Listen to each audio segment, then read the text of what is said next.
তুলতে গেল, তখন সেই পানি উঠিয়ে মুখে দিয়ে দেখে যে এই পানি মিষ্টি, এই পানি লবণাক্ত না। তখন সবাই অবাক হলে, কি ব্যাপারে, কূপের পানি তো লবণাক্ত ছিল, তাহলে এই কূপের পানি মিষ্টি হলো কিভাবে? ইউসুফ এটা দেখলো যে উপর থেকে একটা থলে মতন পড়লো, তার ভিতরে তারা পানি উঠে নিয়ে গেল। এই ইউসুফের বরকতে এই কূপের পানি আল্লাহ সুবহানাহু ওয়া তাআলা নোনা পানিকে হয়তোবা মিষ্টি পানিতে পরিণত করে দিয়েছে। এখানে সেই জিনিসটা দেখে। আসসালামু আলাইকুম ওয়া রাহমাতুল্লাহি ওয়া বারাকাতুহু। প্রিয় বন্ধুরা, কেমন আছেন সবাই? আশা করছি আপনারা সবাই ভালো আছেন। আল্লাহ পাকের অশেষ রহমতে আমিও ভালো আছি। আপনারা সবাই অলরেডি জেনে গেছেন বা জানতে পেরেছেন যে আমার এই ব্লগার মনির চ্যানেলে আমরা ইউসুফ জুলেখার যে কাহিনী এখান থেকে প্রচারিত হয়েছে, সেই কাহিনী যেটা একটা ইসলামিক কাহিনী, একজন নবীর কাহিনী।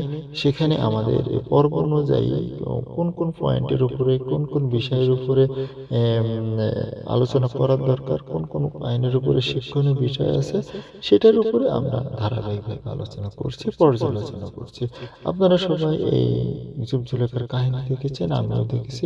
কিন্তু এখানে আসলে কোন কোন পয়েন্টের একটু মানে মানুষের মনে ঘা লেগেছে, মানুষের মনে লেগেছে, সেই পয়েন্টগুলো বের করে আমি আলোচনা করছি আপনাদের মাঝে। আজকে আমরা 15 নম্বর আলোচনা করব। 15 নম্বর আলোচনার ভিতরে আমি 7টি পয়েন্ট খুঁজে পেয়েছি।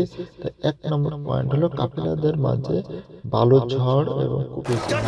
আপনারা জানেন যে এই পর্বতে দেখা হয়েছে দুটি কাফেলা যাচ্ছিল, কেনান থেকে যাচ্ছিল তারা মিশরের দিকে। যেহেতু তাদের পথটা নির্দিষ্ট করা, তারা সেই অনুপাতে যাচ্ছিল।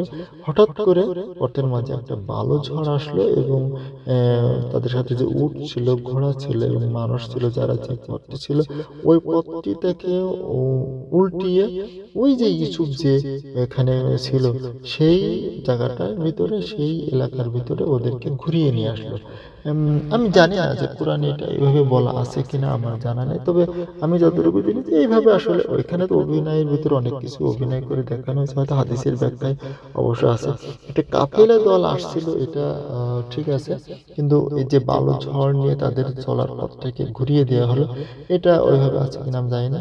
যা হোক, কাফেলা দলকে ঘুরিয়ে ওই ওই সে কুয়ার কাছ থেকে নিয়ে আসা হলো এবং পাখি তারা নিশানা করা হলো। ওই যে পাখি উড়ে উড়ে যাচ্ছে বিভিন্নভাবে।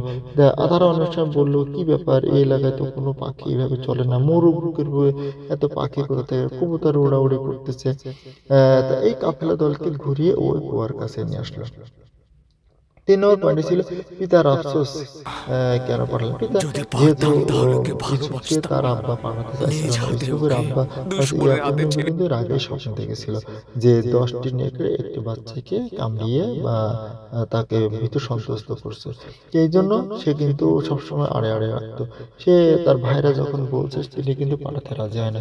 অবশেষে যখন মানে ওরা যখন কলা কৌশল করে ইউসুফকে দিয়েই যখন অনুরোধ করালো, তখনই তিনি রাজি হয়েছিলেন। তাই পিতা আফসোস করলো যে আমিও যদি তাদের সাথে না পাঠাতাম, তাহলে হয়তো আমার সন্তানের ভাগ। কিন্তু এটা তো আল্লাহ ভালো জানে যে কার কপালে কি হবে, কার ভাগ্যে কি জুটবে, এটা কোনো নবীরা জানে না। এটা এখানে স্পষ্ট যে আসলে কোনো নবী রাসূল যে গায়েব জানে না। এখানে কিন্তু একটা জিনিস বোঝা যায় যে আমরা অনেক সময় বলি অমুক পীর অনেক কথা বলে, অমুক হাত দিকে অনেক কথা বলতে, এগুলো সব হলো শিরকি চিন্তা ভাবনা।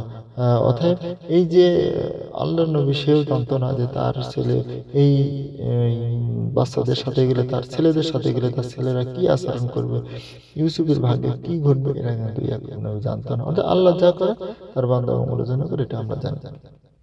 4 নম্বর পয়েন্ট হলো ঘোড়াদের পথ পরিবর্তন অলৌকিকভাবে। হ্যাঁ, আমি এটা আগেই বলছি যে বালুর হলো ঘোড়াগুলো দেখা যাচ্ছে যে ওই পথে না যেয়ে ওই যে কুয়ার যে ধার আছে সেই ধারের দিকে কিন্তু ঘোড়াগুলো পথ পরিবর্তন করলো। তার সাথে যারা ছিল তারা বললো, কি ব্যাপার, ঘোড়াগুলো পথ পরিবর্তন করছে কেন? তখন অনেকে বললো যে এখানে একটা কুয়া আছে, কুয়ার ভিতর পানি আছে, হয়তো বা ঘোড়াগুলো সে পানির সন্ধান পেয়েছে।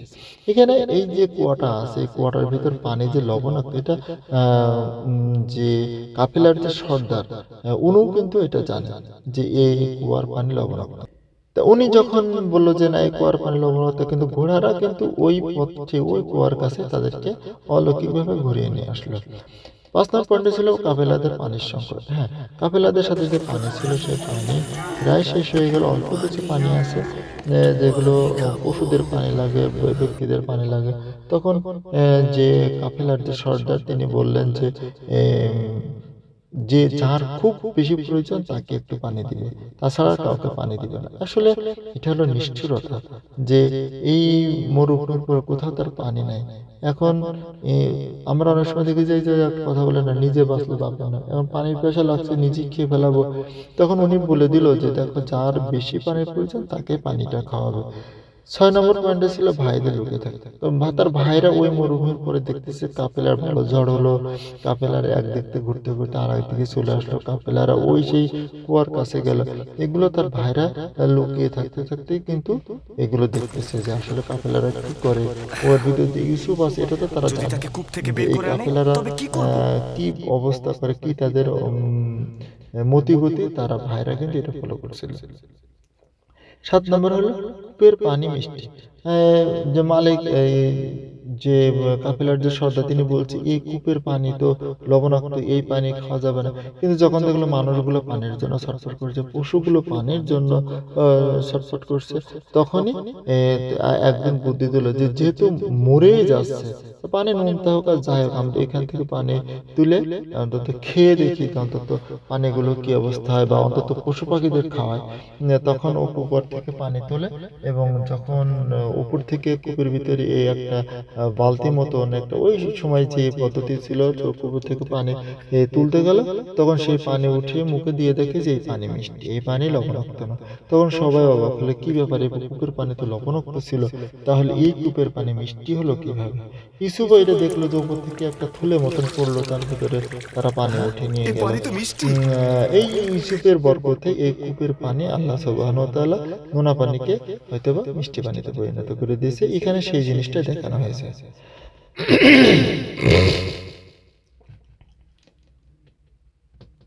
তারপরে কূপের পানি সেখান থেকে উঠে নিজেরা খেলো, পশু ঘোড়াগুলোকে দিল, উটগুলোকে দিল।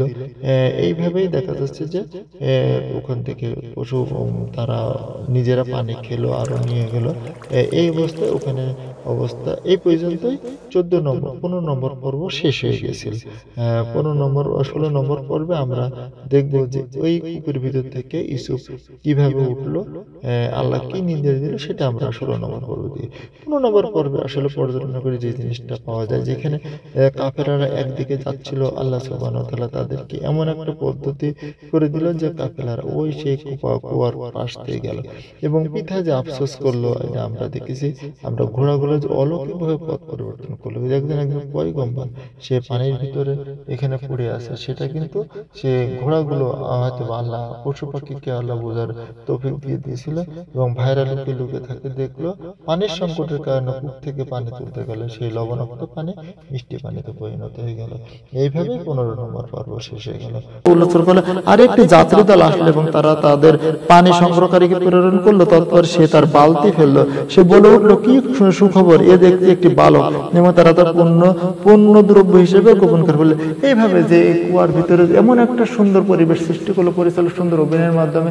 কারণ এই যাত্রী দলগুলো একটা ছিলেন, সেই যাত্রী দলকে এমন একটা মানে আল্লাহর কুদরতি ভাবে দেখালেন পরিচালক যে এখানে একটা ঝড় হয়, তুফান হয়, ওই যাত্রী দলকে, ওই যে ব্যবসায়ী দলকে আল্লাহ রাব্বুল আলামিন ওখানে দেখানোর চেষ্টা করছেন যে এমন একটা ঝড় সৃষ্টি হয়ে যায়, তুফানের সৃষ্টি হয়ে যায় যে ওই যাত্রী দল যে পথে যাওয়ার কথা ছিল ওরা সেই পথে না যে ওই যে কুয়া, সেই কুয়ার পাশ দিয়ে তারা তাদের ওই যাত্রী দল আসে এবং ওই কাফেলার ভিতরে মানুষগুলো খুব ক্ষুধার্ত ছিল, তারা পানির পিপাসায় মুমূর্ষ অবস্থায় ছিল। তখন তারা ওখান থেকে ওই কুয়ার কাছে গেল। তাও তাদের ভিতরে একজন মানুষ ছিল মালিক, তিনি বলছেন যে এই কুয়ার পানি লবণাক্ত, এই কুয়ার পানি খাওয়া যাবে না, এই পানি খেলে বরঞ্চ আমাদের উটগুলা, আমাদের পশুগুলা, মানুষগুলা মারা যাবে। তাদের ভিতরে একজন বললো যে না, মরে যদি যাবো তো মরার আগে হলো অন্তত আমরা দেখি, আমরা না খেয়ে কেন মরবো। এর ভিতরে একজন সিদ্ধান্ত নিল এবং সেখান থেকে সে পানি তুলে একবার দুবার যখন পানি তুলে নিয়ে আসলে দেখলো যে পানি খুব সুস্বাদু এবং আল্লাহ রাব্বুল আলামিন এখানে কুদরতের মাধ্যমে দেখানোর চেষ্টা করছে, যদিও কোরআন স্পষ্ট ওই রকম বলে নাই, তো পানি এরকম হয়ে গেছিল। তখন ওই কুয়ার পানি খুব সুস্বাদু হলো এবং লবণাক্ত পানি যখন সুস্বাদু হলো